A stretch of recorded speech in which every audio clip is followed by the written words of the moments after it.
क्या आपने कभी किसी ज्वालामुखी को फटते देखा है? जरा सोचिए, अगर जमीन के भीतर का लावा बाहर ना आए बल्कि आसमान छूते पेड़ पौधे, हरे भरे जंगल और बस्तियां ही एक जिंदा ज्वालामुखी बन जाएं, तो क्या होगा? इस वक्त दुनिया के कई देशों में कुछ ऐसा ही खौफनाक मंजर है। अमेरिका से लेकर यूरोप तक प्रकृति का ऐसा तांडव मचा है कि आसमान धुएं से काला पड़ चुका है, धरती दहक उठी है।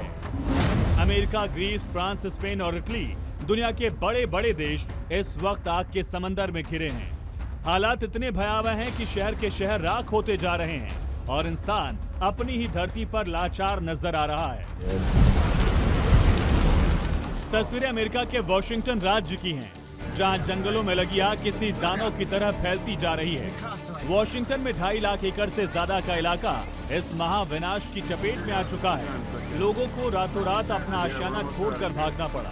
तेज हवाएं और आसमान से बरसती आग जैसी गर्मी इस तबाही को और बढ़ा रही है।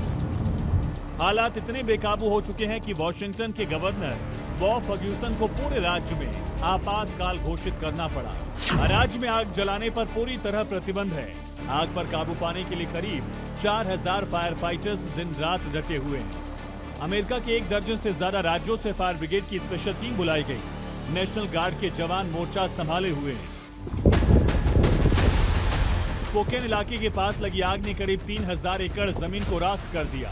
यहाँ करीब 4000 इमारतें सीधे तौर पर खतरे के साए में हैं। 2,30,000 की आबादी वाला शहर इस वक्त सबसे बड़े खतरे का सामना कर रहा है।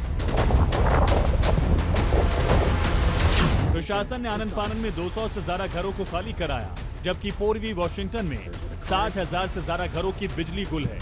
लोग अपनी जान बचाने के लिए सुरक्षित ठिकाने की तरफ भाग रहे हैं।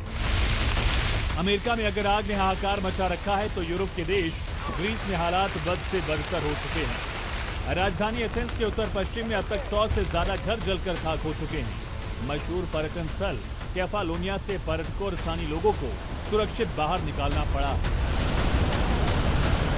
इस तबाही के बीच ग्रीस से एक और दिल दहला देने वाली खबर सामने आई। एथेंस के पश्चिम में पोर्टो जर्मेनो के जंगलों की आग बुझाने में जुटे 2 हेलीकॉप्टर हवा में ही आपस में टकरा गए।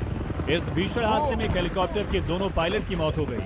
हालांकि गनीमत रही कि दूसरे हेलीकॉप्टर के क्रू मेंबर बाल बाल बच गए। सोचिए, आग इतनी बेकाबू है कि उसे बुझाने वाले खुद काल के गाल में समा रहे हैं। पोर्टे जर्मेनो इलाके में तेज हवाओं ने आग को ऐसे भड़काया कि वो पहाड़ पार करके दक्षिण की तरफ वेनिजा बस्ती और एक मिलिट्री फायरिंग रेंज तक जा पहुंची।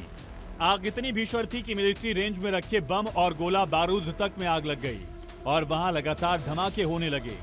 ग्रीस में अब तक 10,000 हेक्टेयर से ज्यादा उपजाऊ जमीन और जंगल आग की भेंट चढ़ चुके हैं। फ्रांस के गिरोंडे और वॉर इलाके में जरूर राहत की खबर है, जहां रात भर में आग का दायरा नहीं बढ़ा। वहीं मध्य स्पेन में भी पिछले हफ्ते फैली आग पर काफी हद तक काबू पा लिया गया। हालांकि दमकल कर्मी अभी भी सुलगती चिंगारी पर नजर बनाए हुए हैं। अमेरिका से यूरोप तक आग का ये तांडव साफ चेतावनी है कि अगर अब भी प्रकृति के साथ खिलवाड़ बंद नहीं हुआ, तो इंसानी सभ्यता का आशियाना राख होने में वक्त नहीं लगेगा। ग्लोबल वार्मिंग और इस ग्लोबल अग्निकांड के आगे आज दुनिया की सबसे बड़ी महाशक्तियां भी बेबस नजर आ रही हैं। Bureau report,